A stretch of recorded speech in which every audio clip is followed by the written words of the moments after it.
그럼 지난 수요일이 무슨 날이었는지 아시나요? 어린이날이었습니다. 어린이날 잘 보내셨습니까? 부모님들은 자녀분들을 잘 섬겨 주셨습니까? 자녀분들과 부모님들께서는 이 섬김을 잘 기억하셨으면 좋겠습니다. 왜냐하면 내일이죠. 이번 주 토요일인 5월 8일이 어버이날이기 때문입니다. 부모님께 귀한 섬김을 받은 우리 자녀분들은 부모님에게 그 귀한 섬김을 다시 또 해드리는 그런 날이 되었으면 좋겠습니다. 오늘 말씀이요, 공교롭게도 자녀와 부모님의 이야기입니다. 여러분 혹시 초등학교 시절에 집을 나가고 싶다라는 생각을 해본 적이 있으십니까? 저는 부모님의 잔소리가 듣기 싫어서 큰 마음을 먹고 가출을 감행합니다. 어린 마음에 부모님이 나를 싫어하는데 내가 굳이 이 집에 있어야 할까? 나의 필요성이 있나? 라는 생각을 해서 아마 그런 행동을 했던 것 같습니다. 부모님의 그늘에서 벗어나서 주체적인 삶을 살리라 라고 생각했던 당찬 어린아이의 그 희망찬 발걸음은요, 곧 광야에 내몰리게 됩니다. 배가 고팠고 돈은 없었습니다. 잠을 자야 되는데 잠을 잘 곳도 없었습니다. 결국 나간 지 몇 시간이 되지 않아서 저는 집에 들어가고야 말았습니다. 그때 저희 부모님께서 저에게 하신 말씀이 무엇이었을까요? 저를 미워한다고 생각했던 부모님께서는요, 제가 들어오자마자 뭐라고 말씀하셨냐면, 왔니? 씻고 밥 먹어 라고 하셨습니다. 제 가출은 그렇게 끝났습니다. 누가복음 15장은요, 예수님께서 죄인들과 세리들과 어울려서 식사할 때 그들을 정죄했던 바리새인들과 서기관들에게 하신 비유의 말씀입니다. 그래서 잃어버린 양, 잃어버린 돈, 잃어버린 아들의 비유로 이루어져 있습니다. 그 중에서 오늘 본문은 우리에게 잘 알려진 돌아온 탕자 이야기라고도 알려진 잃은 아들을 되찾은 아버지에 대한 비유입니다. 개인적으로 이 친숙한 이야기들을 보면서 나는 이 아들보다는 조금 덜 심한 가출을 했구나 하면서 안도의 숨을 내쉬었던 적이 있습니다. 이 이야기의 스토리는 대충 이렇습니다. 한 아들이 가출을 단행하고 집을 나가서 고생하다가 집으로 돌아왔을 때 아버지께서 그를 안아주셨다. 굉장히 우리에게 아름답고 친숙한 이야기로 기억되어 있습니다. 그런데 여러분, 이 이야기가 너무 친숙하기 때문에 우리가 발견하지 못한 은혜가 있지는 않을까요? 함께 말씀을 나누면서 그 안에서 살아 역사하시는 하나님을 만나고 또 그 은혜로 함께 기도하는 저와 여러분들이 되었으면 좋겠습니다. 함께 말씀을 보시겠습니다. 11절부터 13절입니다. 함께 읽어볼까요? 제가 읽겠습니다. 또 이르시되 어떤 사람에게 두 아들이 있는데 그 둘째가 아버지에게 말하되 아버지여 재산 중에서 내게 돌아올 분깃을 내게 주소서 하는지라. 아버지가 그 살림을 각각 나누어 주었더니 그 후 며칠이 안 되어 둘째 아들이 재물을 다 모아가지고 먼 나라에 가서 거기서 허랑방탕하여 그 재산을 낭비하더니. 아멘. 저는 오늘 이 본문을요, 두 관점으로 나누어서 한번 살펴보고자 합니다. 첫 번째 관점은 아들의 관점입니다. 이 아들은요, 두 아들 중에서 둘째입니다. 성경에 써 있지 않기 때문에 우리는 이 둘째 아들이 몇 살이었는지 또 어떻게 살았는지는 정확하게 알 수 없습니다. 그런데 본문의 내용으로 한번 추측해 봤을 때 아마도 청년이었을 것이며 또 아마도 말썽쟁이였을 거다라는 것을 알 수 있습니다. 부모님의 속을 썩이던 이 둘째 아들이 하루는 아버지께 작정하고 와서는 이런 말을 합니다. 아버지요, 아버지께서 가지신 재산 중에서 제게 돌아올 분깃을 미리 내게 주소서. 언뜻 읽으면 이게 굉장히 이해가 될 수도 있는 요청입니다. 아버지가 아들에게 재산을 좀 나눠줄 수도 있죠. 하지만 이 요청은 굉장히 무례하고 자식으로서는 하면 안 되는 요청이었습니다. 당시 문화를 반영해서 한번 읽어보겠습니다. 아버지, 아버지께서 가지신 재산 중에서 아버지 당신이 돌아가시고 난 다음에 내가 상속받을 땅 있잖아요. 그거 좀 저한테 미리 주세요. 그러니까 이 사고뭉치였던 둘째 아들은 아버지가 돌아가신 다음에 받을 땅, 그러니까 유산을 미리 받으려고 한 것입니다. 이 분깃은 땅을 의미하는데요. 이스라엘에서 땅은 굉장히 중요한 의미를 가졌습니다. 여호수아서를 보면 가나안 땅을 정복한 이후에 땅을 분배하는 내용이 나옵니다. 땅은 하나님께서 각 지파에게 직접 분배해 주신 것입니다. 하나님께서 주셨기 때문에 그 땅은 소유자가 죽은 다음에 그 기업을 잇는 자, 그러니까 아들에게 상속이 되었는데요. 특정한 사유 이외에는 마음대로 사고 파는 것이 금지되어 있었습니다. 그러니까 둘째 아들의 요구는 아버지가 죽었다 치고 자신에게 물려질 땅 문서를 미리 달라는 황당한 요구였던 것입니다. 제가 한번 생각해 봤는데요. 논외로 이 아들이 땅을 얼마나 받았을까요? 신명기 21장 17절에 보면 하나님께서 이 유산을 정해 주십니다. 이 유산들을 정하는 규례를 살펴보면요. 그는 아마 아버지 재산의 3분의 1 정도를 가지게 되었을 것입니다. 이 무례한 행동에 대해서 아버지께서는 어떻게 반응하실까요? 놀랍게도 아버지는 자신의 재산을 나누어 주는 결정을 합니다. 여러분, 그런데 우리가 한 가지 생각하지 못했던 사실이 있는데요. 맏아들은 어땠을까요, 그러면? 성경은 분명히 아버지가 그 살림을 각각 나누어 주었다고 말씀하고 있습니다. 아버지께서는 공평하신 분이었던 것 같습니다. 자, 이제 땅 문서를 받은 둘째 아들의 이야기에 한번 집중을 해볼까요? 땅 문서를 받은 둘째 아들은 그 땅 문서를 팔아서 현금화를 했던 것 같습니다. 이 일들은 불과 며칠 만에 이루어졌습니다. 그런데 땅을 판다는 건 아까 한번 다뤘다시피 아주 특별한 사연이 있어야만 가능한 것이었고, 동시에 아버지 사후에 일어나야 했던 일이었습니다. 그러니까 그는 절차와 관습은 무시하고 어떻게든 급하게 팔아낸 것이죠. 그렇게 그는 며칠이 안 돼서 재물을 다 모아서 먼 나라로 떠납니다. 잠깐이었지만 가출의 경험이 있었던 저는 둘째 아들의 마음을 아주 조금 이해는 할 수 있을 것 같습니다. 그는 아마도 부모님의 그늘을 떠나서 내가 하고 싶은 대로 살고 싶었을 겁니다. 잔소리와 간섭을 떠나서 내가 하고 싶은 대로 하는 자유의 삶을 그는 갈망했을 겁니다. 그리고 그는 둘째 아들은 저와는 다르게 경제적인 능력도 갖추고 있었죠. 더 이상 그가 고민할 필요가 있었을까요? 그는 아마도 답답한 집을 떠나서 자신을 공감해주고 또 자신과 함께 해주는 집단과 함께 살고 싶었고 어울리고 싶었을 겁니다. 둘째 아들은 이제 부푼 꿈을 가지고 짐을 싸서 먼 나라로 떠나게 됩니다. 여러분, 이 둘째 아들이 받을 수 있었던 거, 그리고 팔 수 있었던 거, 그 땅 문서, 그거 누구의 것이었을까요? 당연히 아버지의 것이었습니다. 하지만 아들은 이 점을 생각하지 못합니다. 내 손에 들어왔으니까 아버지 것이 아니라 이제는 내 것이라 생각했습니다. 그는 자신의 손에 들어온 땅 문서를 팔아서 집을 떠날 생각에 자신을 걱정 어린 눈으로 바라보는 아버지는 안중에도 없었을 것입니다. 여러분, 혹시 이 얘기를 이렇게 가만히 듣다가 아유, 저 불효자식이라고 생각하지는 않으셨나요? 저희 학생부 예배 시간에 호세아라는 구약 성경을 함께 나누고 있습니다.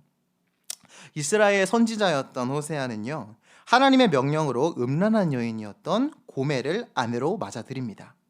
사람들이 어떻게 반응했을까요? 오늘날로 치면은 선지자는 목사님이니까요, 호세아 목사님의 사모님이 바람둥이래라는 소문이 퍼졌겠죠. 참 불쌍한 목사님이야, 참 불쌍한 선지자야 라는 이야기들이 소문이 돌았을 겁니다. 그런데요, 하나님께서 이렇게 말씀하십니다. 이 나라가 여호와를 떠나 크게 음란함이라. 하나님께서는요, 호세아와 고멜을 통해서 하나님과 이스라엘의 관계를 말씀하시고자 하셨어요.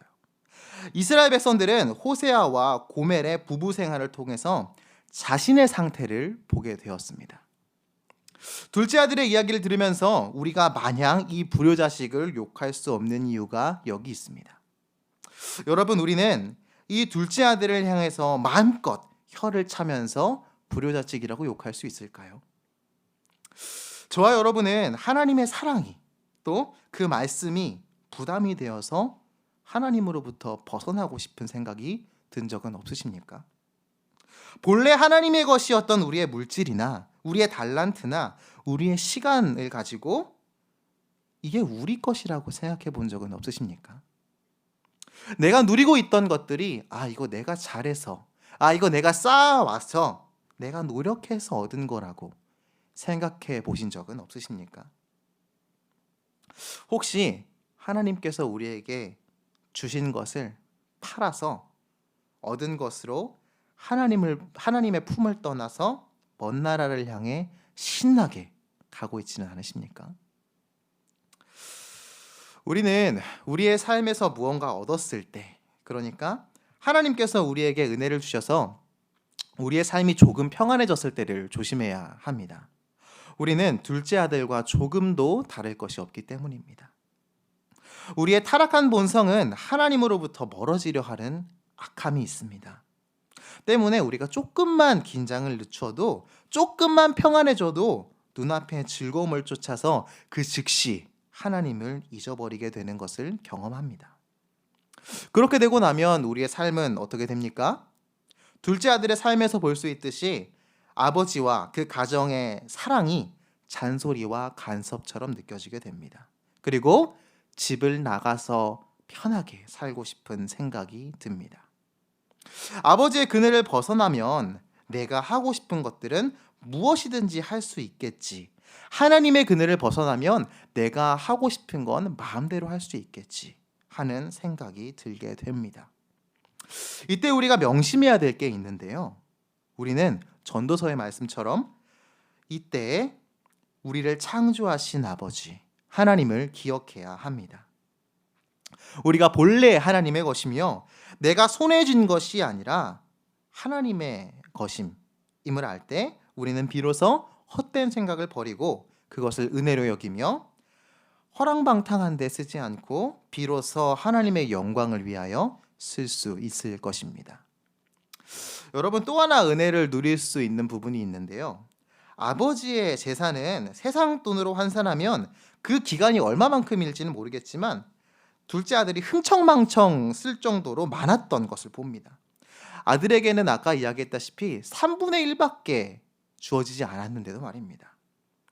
여러분, 하나님께서 저와 여러분에게 주신 능력이 이런 능력입니다. 여러분은 하나님의 지혜, 하나님의 능력을 받아서 사는 사람들입니다. 오늘 본문 속의 아버지는 한정된 땅을 가지고 있었지만요, 우리 하나님의 능력은 그 한도가 없습니다. 하나님께서 그 능력을 저와 여러분들에게 주셨습니다.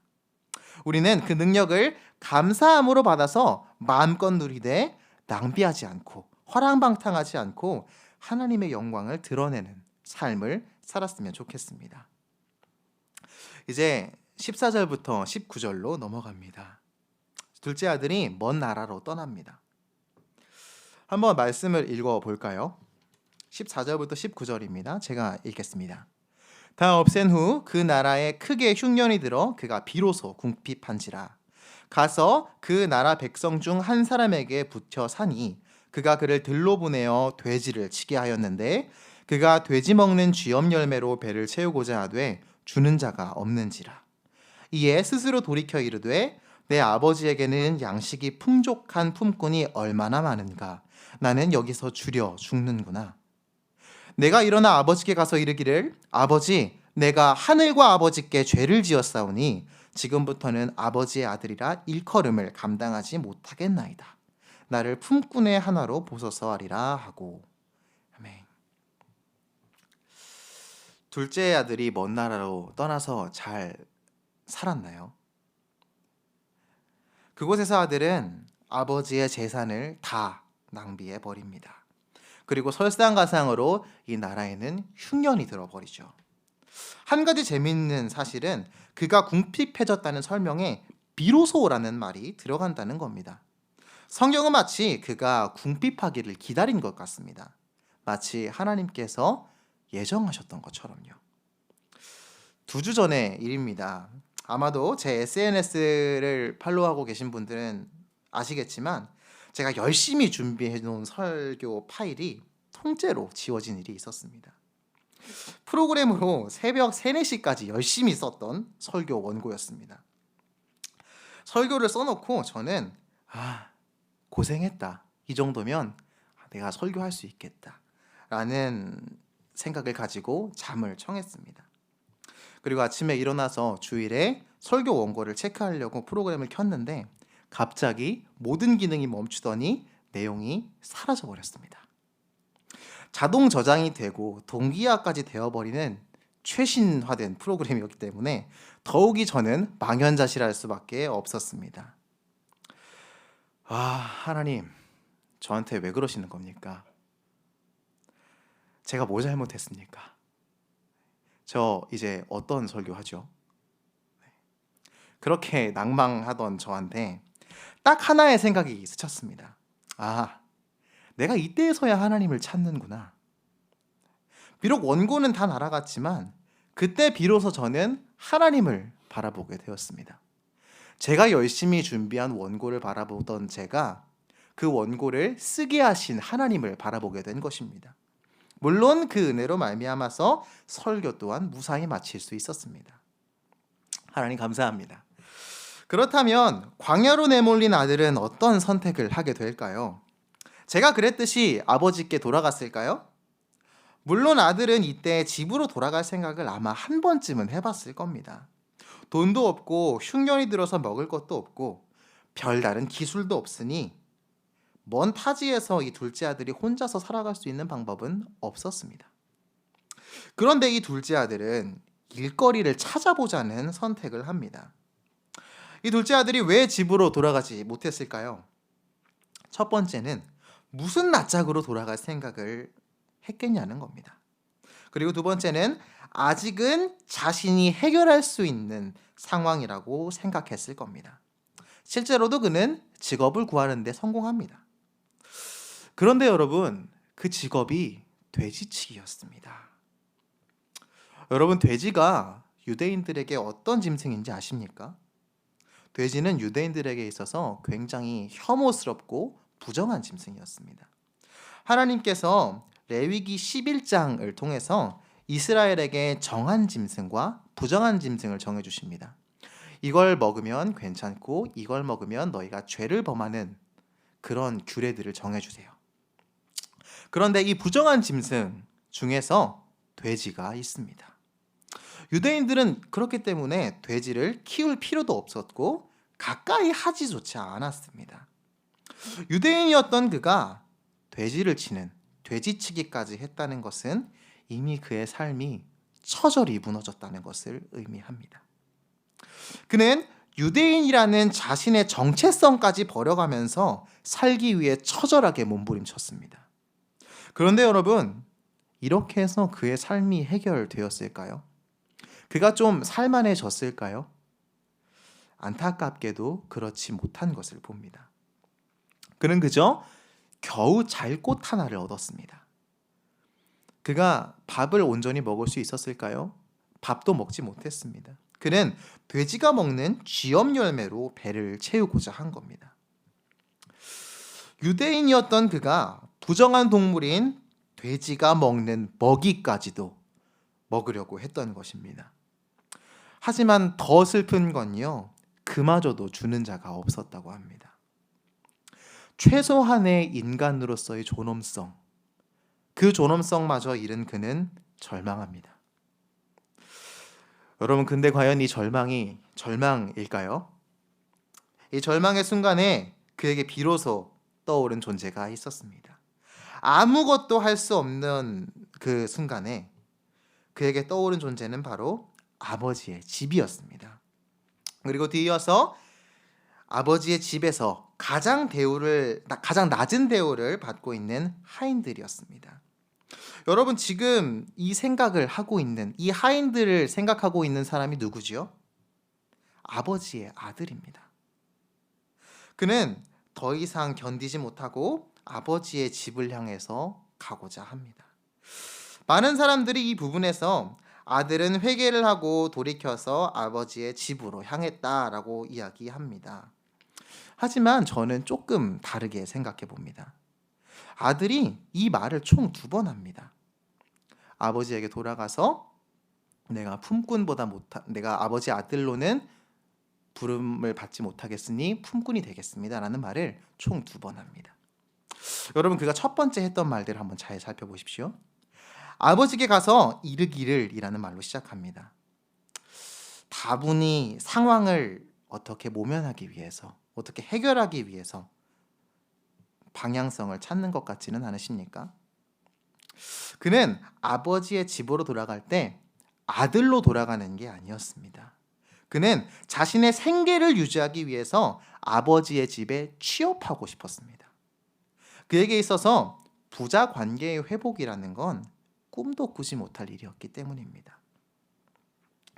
이 부분에서도 우리는 둘째 아들을 통해 우리의 모습을 보게 됩니다. 우리가 하나님을 찾을 때는 어떤 때죠? 설교가 완전히 준비된 때였을까요? 하나님의 은혜로 조금은 평안하게 사는 때였을까요? 물론 그러면 참 좋을 테지만 우리는 보통 우리가 가진 것이 정말 아무것도 없을 때 하나님을 찾는 모습을 보게 됩니다. 나에게 선택지가 단 하나라도 있을 때 우리는 하나님을 생각하지 못합니다. 마치 잘못을 저지른 아이처럼 말이죠. 이 아이는 처음에는 어떻게든 혼자서 그 잘못을 바로잡아 보려고 노력합니다. 분명 자신이 감당하기 어려운 일인데도 말이죠. 하지만 문제가 해결되지 않고 점점 더 나빠져 가는 것을 자신이 직감했을 때, 나를 도와줄 모든 것들이 사라지고 더 이상은 못 견디겠다라고 생각했을 때 아이는 아빠를 찾아갑니다. 아이는 엄마를 찾고 아이는 어른을 찾습니다. 그리고 아이가 어른을 찾듯이 그때서야 비로소 우리도 하나님을 찾습니다. 하나님, 이제 제가 할 수 있는 게 아무것도 없습니다. 하나님, 이제는 하나님께서 하셔야 합니다. 그런데요, 우리가 하나님을 찾을 때 둘째 아들이 그랬듯이 단순히 상황을 모면하려고 하나님을 찾는 경우가 많지 않으십니까? 정작 주목해야 할 점은 눈앞에 놓인 상황의 해결이 아니라 하나님과의 어그러진 관계의 회복인데도 우리는 그 중요한 것을 보지 못합니다. 아들은 지금 아버지의 마음에 대못을 박은 것에 대해서 통곡을 하면서 회개해야 마땅한 상황입니다. 그런데 아들은 이때마저도 품꾼이 되어서 자신의 끼니를 해결하고 자신의 상황을 해결하는 데만 관심을 보입니다. 아들이 해야 할 것은 아버지께 대한 진심 어린 회개였습니다. 하지만 아들은 자신의 한 일에 대해 부자 관계에 대한 회복은 꿈도 꾸지 못합니다. 어쩌면 품꾼이라도 되기 위해서 옮기는 발걸음조차도 그에게는 큰 용기였을 겁니다. 여러분, 소망하기는 저와 여러분이 하나님께서 각자에게 맡겨주신 하나님의 물질과 능력을 잘 관리하셨으면 좋겠습니다. 하지만 그렇지 못해서 오히려 그것을 의지하고 낭비하게 될 때는 하나님께서 분명히 사랑으로 우리를 궁핍하게 하실 겁니다.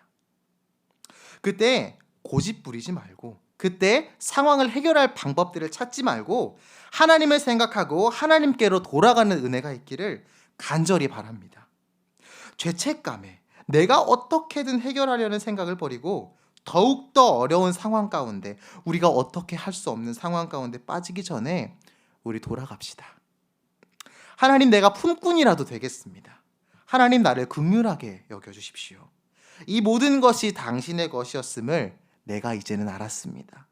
라고 고백하며 우리의 발걸음을 집을 향하여 옮기는 저와 여러분들 되시기를 간절히 소망합니다. 자, 이제 누가복음 15장 20절부터 24절 말씀을 함께 읽겠는데요. 제가 읽겠습니다.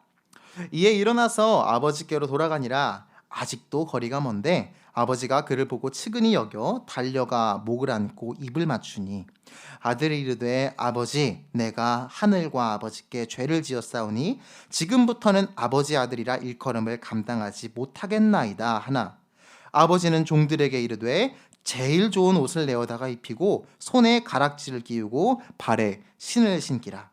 그리고 살진 송아지를 끌어다가 잡으라. 우리가 먹고 즐기자. 이 내 아들은 죽었다가 다시 살아났으며 내가 잃었다가 다시 얻었노라 하니 그들이 즐거워하더라. 아멘. 여러분 이제 시선을 그 아들에게서 떼서 아버지께로 한번 옮겨보도록 하겠습니다. 여러분 방탕하기로 유명했던 그 아들이 땅 문서를 요구하고 그 땅을 팔아서 멀리 나간다는 말을 듣고서 아버지는 왜 말리지 않으셨을까요? 그만큼 아버지께서 생각이 없는 분이셨을까요? 혹은 첫째 아들을 더 사랑했던 분이셨을까요? 우리는 아버지의 마음이 결코 그렇지 않다는 것을 알고 있습니다. 그러면 도대체 왜 아버지께서 이 둘째 아들을 가만히 두셨을까요? 사랑했기 때문입니다. 만약에 둘째 아들의 발걸음을 막았다면 아들은 어떻게 행동했을까요? 과연 아버지께서 나를 사랑하셔서 막으시는구나. 감사하다. 내가 나가지 말아야겠다. 내가 쓸데없는 생각을 했구나. 라고 생각하셨을까요? 우린 잘 알고 있습니다. 결코 아닐 겁니다. 오히려 더 심하면 심해졌겠지요. 때문에 아버지는 기꺼이 자신의 가슴에 대못을 박고 떠나가는 아들을 바라볼 수밖에 없었습니다. 여러분 이것이 사랑일까요? 네, 사랑입니다. 어떤 사랑이냐면요. 자신의 사랑을 거부할 수 있는 자유를 주는 사랑입니다.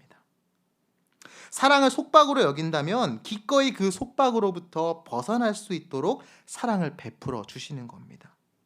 여러분 이건요. 참 어려운 사랑입니다. 부모님들은 이 사랑이 정말 어려운 사랑임을 아실 겁니다. 하지만 그렇다고 해서 아버지가 아들을 사랑하지 않은 걸까요? 아버지가 아들을 그냥 내버려 둔 걸까요? 그건 또 아닙니다. 무슨 말인지 참 이해하기 어렵죠. 우리는 아버지의 이 사랑이, 이 놀라운 사랑이 어떻게 아들에게 작용하는지를 성경을 통해 볼 수 있습니다. 자, 우리 여기에 대해서 보기 전에 잠깐 발걸음을 돌려서 아버지에게로 향하는 아들의 행색에 대해서 한번 상상해 봅시다. 들에서 돼지나 치고 있던 이 아들의 모습 어땠을까요? 그가 입고 있던 옷은 어땠을까요? 아마 다 해져 있었을 겁니다. 그가 신고 있었던 신발 어땠을까요? 다 해졌을 겁니다. 맨발이 드러났을 거예요. 그가 씻을 수 있었을까요? 아닙니다. 돼지 냄새를 비롯해서 돼지 똥 냄새를 비롯해서 악취들이 났을 겁니다. 또 오랜 굶주림에 그의 눈은 생기를 잃어버린 눈이었을 겁니다. 그의 몸은 어땠을까요? 야위어 있었을 겁니다. 그는 정말로 나라까지 떨어진 거지꼴을 하고 있었습니다. 이 사람은 더 이상 예전의 아버지의 둘째 아들이 아니었습니다. 하지만 아버지는 어떻게 합니까? 아직도 거리가 먼데도 이 아들을 발견합니다. 그리고 아들을 측은히 여겨서 달려갑니다. 그리고 그 더럽고 냄새나는 목을 껴안고 파리한 안색의 그에게 키스 세례를 퍼붓습니다. 여러분 참 은혜롭죠. 하지만 이때 당시의 문화를 살펴보면 알게 되는 두 가지의 더 큰 은혜가 있습니다. 이때 당시 사회에서는 케차차라는 의식이 있었습니다. 이 의식은 밭을 이방인에게 판 사람 혹은 가문의 수치가 되는 사람을 그 공동체에서 끊어내는 의식이었습니다. 어떤 의식이냐면요. 질그릇 항아리에 태운 콩과 옥수수를 채워놓고 그걸 그 사람 앞에서 깨트립니다. 그리고 나서 이 이방인에게 판 사람 혹은 가문의 수치가 되는 사람의 이름을 부르면서 그가 백성들 가운데서 끊어졌다라고 선포합니다. 그러면 그는 더 이상 공동체에 속하지 못하는 사람이 되어버리는 의식이었습니다. 여러분, 집으로 돌아가는 둘째 아들은 이 캐차차 의식의 대상이었습니다. 그러면 이 둘째 아들이 언제 그 마을에 들어갔을까요? 이 치욕을 당하지 않기 위해서 그는 아마도 사람들이 자고 있는 시간 혹은 모든 사람들이 눈에 띄지 않는 시간에 몰래 들어갔어야 했을 겁니다. 우리는 오늘 본문에서 탕자의 아버지가 매일같이 탕자를 기다렸다라는 것을 알고 있습니다. 하지만 여러분, 성경에 그 말이 나와 있지는 않습니다. 성경에는 아버지가 매일같이 아들을 기다렸다는 기록은 없습니다. 그렇다면 우리가 왜 아버지께서 그렇게 했다고 추측할 수 있을까요? 다름이 아니라 만약 아들이 돌아온다면 이 수치를 당하지 않게 하기 위해서 새벽이고 저녁이고 나가서 기다렸을 것이기 때문입니다. 아버지는 자신의 사랑하는 아들이 수치를 당하는 것을 보고만 있을 수 없었습니다. 그리고 어느 날 마침내 꿈에도 그리던 아들을 발견하게 된 것입니다. 사실 아버지는 아들이 돌아올 걸 알고 있었을 겁니다. 왜냐하면 그 누구보다도 아들을 잘 알고 있었던 아버지였기 때문이죠. 여러분, 하나님께서는 저와 여러분들을 가장 잘 알고 계십니다. 하나님의 아버지의 사랑은 여러분들, 저를 결코 포기하지 않으시는 분인 사랑입니다. 그리고 여러분이 수치를 당하고 백성 가운데 끊어지는 것을 결코 원하지 않으시는 분이십니다. 아들이 아버지는 생각도 하지 않고 제멋대로 살 때 아버지는 노심초사하면서 아들을 기다렸습니다. 아들이 흉년 가운데 돼지를 칠 때도 아버지는 노심초사하면서 아들을 기다렸습니다. 아들이 돌아가서 아버지 밑에서 품꾼으로 생활하면서라도 살아야겠다라고 생각할 때 아버지는 노심초사하면서 아들을 기다렸습니다. 사랑한 것은 언제나 아버지였습니다. 여러분, 또 한 가지 우리가 누릴 수 있는 큰 은혜가 무엇입니까? 아버지가 치근히 여겨서 달려나갔다는 부분입니다. 반가운 아들을 보면 당연히 뛰어나가야지요. 그런데 당시 사회에서 명망 높은 사람들은 자신의 발을 보이는 것을 큰 수치로 여겼습니다. 때문에 항상 자신의 발을 보이지 않기 위해서 긴 옷을 입었고 그리고 뛰지 않았습니다. 마치 조선시대 양반들처럼 말이죠. 그런데 이 사회적 관습에서 금지된 수치스러운 행동을 아버지는 아무렇지도 않게 행동합니다. 기꺼이 아들을 위해서는 채통 없고 자제하지 못하는 사람이 됩니다. 아버지는 아들을 살리기 위해서 아들의 수치를 가리기 위해서 대신 그 수치를 감당합니다. 아버지는 누구보다 먼저 자신의 아들을 안아야만 했습니다. 아들을 안고 아버지는 내 아들을 구했다는 기쁨에 아들의 상태와는 관심 없이 그 냄새나고 더러운 목을 끌어안고 입을 맞춥니다. 여러분, 예수님께서 저와 여러분들의 수치를 대신 감당하셨습니다.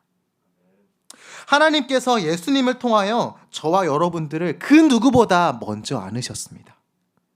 어떻게든 저와 여러분을 살리기 위해서 그 사랑을 확증하시기 위해서 세상에서 뒹굴고 더럽고 냄새나는 우리를 먼저 안아주셨습니다. 또 그것에서 모자라 어떻게 하십니까? 뽀뽀까지 해주십니다. 이 상황에서 아들은 어떻게 합니까? 자신이 생각하고 준비했던 멘트를 칩니다. 아버지, 내가 하늘과 아버지께 죄를 지었사오니 이제는 아버지의 아들이라 일컬음을 감당하지 못하겠나이다. 여러분, 아버지를 만나기 전에 아들이 준비한 말과 아버지의 품에 안겨서 뽀뽀 세례를 받으면서 하는 이 말이 같은 말이었을까요? 물론 단어는 같습니다. 하지만 그 마음은 완전히 다를 것입니다. 이전에는 그냥 내가 살기 위해서였다면 이제는 죄송함과 죄책감과 몸둘 바를 모르는 상태에서 나오는 진심의 말이었을 겁니다. 아들은 아버지를 도저히 이해하지 못했을 겁니다. 그리고 그는 나를 품꾼의 하나로 보소서라는 말을 붙이려 했을 겁니다. 그는 아버지의 사랑을 감당할 수가 없었습니다. 그런데 그는 성경을 보시면 알겠지만 그 말을 하지 못합니다. 왜냐하면 아버지께서 그 말을 하도록 두지 않으셨기 때문입니다. 아버지는 그의 입을 막습니다. 그리고 종들에게 명령합니다. 아들의 헤어진 옷은 제일 좋은 옷으로, 헤어진 신발은 새 신으로, 그리고 손에는 아버지의 아들임을 증명하는 반지까지 끼우라고 말합니다. 제 생각이지만 당연히 목욕도 했겠죠. 네. 그리고 배가 고픈 아들을 위해서 살찐 송아지를 잡아서 성대한 파티를 열어줍니다. 누가 봐도 거지였던 아들의 외관은 이제 다시 둘째 아들로, 아버지의 귀한 둘째 아들로 돌아옵니다. 그리고 아버지는 그의 아들이 죽었다가 살아났으며 잃었다가 찾았노라라고 선포합니다.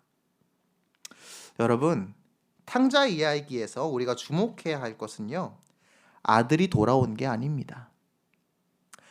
아들을 사랑한 아버지의 사랑입니다. 아들이 돌아와도 아버지가 사랑하지 않았다면 이 이야기는 아들이 백성 가운데 끊김을 받고 죽임당하는 비극으로 끝날 것입니다. 아버지는 아들을 사랑할 필요가 없는데도 아들을 사랑하십니다. 아들이 자신의 가슴에 대못을 박아도 그를 사랑하고 자신의 뜻에 따르지 않고 망하는 길을 가도 사랑합니다. 그리고 아들이 돌아왔을 때도 자신이 당할 수치를 무릅쓰면서까지 아들을 사랑합니다. 이것이 하나님 아버지께서 우리에게 주시는 은혜입니다. 우리는 그 사랑으로 말미암아서 다시금 그리스도인의 신분으로, 하나님의 자녀의 신분으로 회복할 수 있는 것입니다. 여러분, 이제 말씀을 정리하고자 합니다.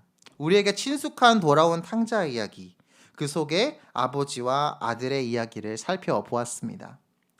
아들은 자신의 유익을 위하여서 아버지의 재산을 가지고 먼 땅으로 가출합니다. 그는 아버지가 아닌 아버지의 재산이 자신의 든든한 지원군이라고 생각했습니다. 우리는 우리가 가진 것이 우리의 소유가 아님을 생각하며 살아야 합니다. 우리의 삶이 평안할수록 그것을 주신 분이 하나님이심을 깨달아 아는 은혜가 있어야 할 것입니다. 아들은 철저하게 빈털터리가 된 후에야 지난 날을 그리워하면서 품꾼이라도 되기 위해서 돌아갑니다. 우리는 우리가 의지했던 것들이 무너질 때에야 비로소 하나님을 생각합니다. 하지만 이 또한 은혜입니다. 그때 지체하지 않고 용기를 내어서 하나님 앞에 돌아가는 은혜가 있어야 할 것입니다.